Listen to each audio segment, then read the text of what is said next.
ভেনেজুয়েলার স্মরণকালের সবচেয়ে ভয়াবহ জোড়া ভূমিকম্পে নিহত বেড়ে দাঁড়িয়েছে 1943 জনে। এছাড়া আহত হয়েছেন 10,000-এরও বেশি মানুষ। এখন পর্যন্ত প্রায় 59,000 ভবন ধ্বংস বা ক্ষতিগ্রস্ত হয়েছে। ভেনেজুয়েলা সরকার এই তথ্য নিশ্চিত করেছে। বিধ্বস্ত ভবনগুলোর নিচে এখনও চাপা পড়ে আছে হাজার হাজার মানুষ।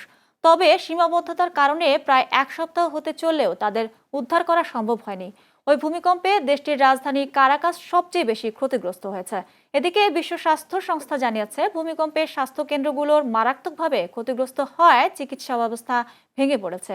অন্তত 3টি কেন্দ্রে পুরোপুরি অচল হয়ে পড়ায় হাসপাতালগুলোতে রোগীর অসহনীয় চাপ সৃষ্টি হয়েছে।